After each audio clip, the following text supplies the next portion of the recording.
Series ലോകിന്റെ പുതിയ വീഡിയോയിലേക്ക് എല്ലാവർക്കും സ്വാഗതം. അപ്പൊ ദേ രാവിലെ കർക്കിടകമായിട്ട് ഭയങ്കര മഴ പുറത്ത് കേട്ടോ. അപ്പൊ ഞാനും എന്നുള്ള അടുക്കളയിൽ കയറിയിട്ട് ഉച്ചക്കത്തേക്കുള്ള ഫുഡിനുള്ള തത്രപ്പാടിലാണ് കേട്ടോ. അപ്പൊ സദ്യ ഒരുക്കാൻ വേണ്ടിയാണ്. തലേന്നേ ഞങ്ങൾ പ്ലാനൊക്കെ ചെയ്തു. രാവിലെ ആകുമ്പോൾ അടുക്കളയിൽ കയറി സദ്യക്കുള്ള എല്ലാ കാര്യങ്ങളും സെറ്റ് ആക്കി കേട്ടോ. അപ്പൊ അവിയല്, സാമ്പാർ, തോരൻ, പുളിശ്ശേരി, പരിപ്പ്, പപ്പടം, പഴം, പായസം ഇത്രയും സാധനങ്ങളായിരുന്നു ഞങ്ങൾ ഒരുക്കിയിരുന്നത് കേട്ടോ. അപ്പൊ അമ്മ രാവിലെ എഴുന്നേറ്റ് വിളക്കൊക്കെ കത്തിച്ചതിന് ശേഷം അമ്മ അടുക്കള കയറി എല്ലാം സെറ്റ് ആക്കിയിട്ടുണ്ട് കേട്ടോ. അപ്പൊ ഞാനും അമ്മയുടെ കൂടെ പോയി അമ്മയെ സഹായിച്ചു.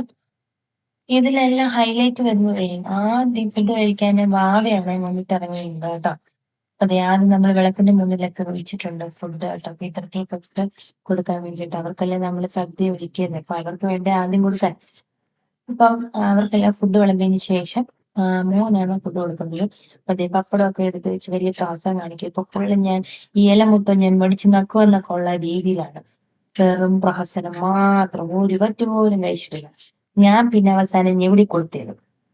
അപ്പൊ ദേ അവിയല്, തോരന്, ഇഞ്ചിക്കറി, പിന്നെ എല്ലാം അവന് വിളമ്പിട്ടില്ല കേട്ടോ. പരിപ്പ് അമ്മയാ വിളമ്പിയത്. എല്ലാം വിളമ്പി കൊടുത്തിട്ടുണ്ട്. പക്ഷെ എല്ലാരെയും അങ്ങോട്ടും ഇങ്ങോട്ടൊക്കെ നോക്കുക, ഇതെങ്ങനെയാ, ഇത് എന്ത് ചെയ്യണമെന്നൊന്നും കുഞ്ഞിന് അറിയത്തില്ലല്ലോ. അപ്പൊ മോനെ ചോറ് കൊടുത്തതിന് ശേഷം ആദ്യമായിട്ടാണ് നമ്മൾ വീട്ടിൽ സദ്യ ഒരുക്കുന്നത് കേട്ടോ. അമ്മയോട് ഞാൻ ഇങ്ങനെ പറഞ്ഞായിരുന്നു, അമ്മ സദ്യ ഒരുക്കണ്ടേ എന്ന് ചോദിക്കുമ്പോ അമ്മ പറഞ്ഞു, അതിനെന്താ മോളെ, കർക്കിടകമാവല്ലേ വരുന്നത്, അപ്പൊ അന്നത്തെ ദിവസം നമ്മളിങ്ങനെ വീട്ടിൽ സദ്യ ഒരുക്കാറുണ്ട് എന്നൊക്കെ. അന്നത്തെ ദിവസം മോൻ ഇങ്ങനെ ഇലയൊക്കെ ഇട്ട് അവന് കൊടുക്കാം. അപ്പൊ അവനൊരു എക്സ്പീരിയൻസ് ആവുന്നല്ലോ എന്ന്. അപ്പൊ നിങ്ങളുടെ വീട്ടിലും കർക്കിടകവാവൊക്കെ ആഘോഷിച്ചോ എന്ന് കമന്റ് ചെയ്യണേ. അപ്പൊ ഞങ്ങളുടെ വീഡിയോ സബ്സ്ക്രൈബ് ചെയ്യാത്തവരാണെങ്കിൽ സബ്സ്ക്രൈബ് ചെയ്ത് ഞങ്ങളെ സപ്പോർട്ട് ചെയ്യണം കേട്ടോ. ഷെയർ ചെയ്യണം, കമന്റ് ചെയ്യണം, സപ്പോർട്ട് ചെയ്യണം കേട്ടോ. നിങ്ങളുടെ സപ്പോർട്ടാണ് ഏറ്റവും വലുത് ഞങ്ങൾക്ക്. അപ്പൊ ദേ മോൻ ഇങ്ങനെ ചോറ് അയച്ചുകൊണ്ടിരിക്കുകയാണ്. അവൻ കഴിക്കാത്ത കാരണം ഞാൻ പിന്നെ ഉടച്ച് അവന്റെ വായിലേക്ക് വെച്ച് കൊടുക്കാം കേട്ടോ. അപ്പൊ അവനെ കഴിക്കാനെല്ലാം കൊടുത്തതിന് ശേഷം അവനെ തുടച്ച് വൃത്തിയാക്കി ബെഡിലേക്ക് കിടത്തിയതിന് ശേഷമാണ് ഞങ്ങളെല്ലാം ഫുഡ് കഴിക്കാൻ പോയത്.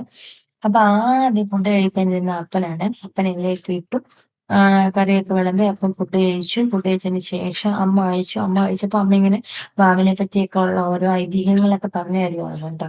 അപ്പൊ നിങ്ങളുടെ വീട്ടിലുള്ള മുതിർന്നവർ നിങ്ങൾക്ക് ഇങ്ങനെ പറഞ്ഞു തരാറുണ്ടോ? കമന്റ് ചെയ്യണേ. അപ്പൊ ദേ ഏട്ടൻ ഇങ്ങനെ കഴിച്ചോണ്ടിരിക്കുകയാണ്. പിന്നെ ഇത് എന്റെ ഇലയാണ് കേട്ടോ. ഞാനിങ്ങനെ ഫുഡ് കഴിക്കാൻ അതിന്റെ ഇടയ്ക്ക് വീഡിയോക്കെ എടുത്തു. പിന്നെ ഫുഡൊക്കെ കഴിച്ചതിന് ശേഷം ലാസ്റ്റ് പായസം കുടിച്ചു. പായസത്തിനോട് ഞാൻ പപ്പടമാണ് കഴിച്ചത്. നിങ്ങളുടെ ഫേവറേറ്റ് കോമ്പിനേഷൻ എന്താണ് പായസത്തിന്റെ കൂടെ എന്ന് കമന്റ് ചെയ്യണം കേട്ടോ. അപ്പൊ ഇന്നത്തെ വീഡിയോ ഇവിടെ വരെയുള്ളൂ. ബൈ. നെക്സ്റ്റ് വീഡിയോ ആയിട്ട് വീണ്ടും വരാം. See U.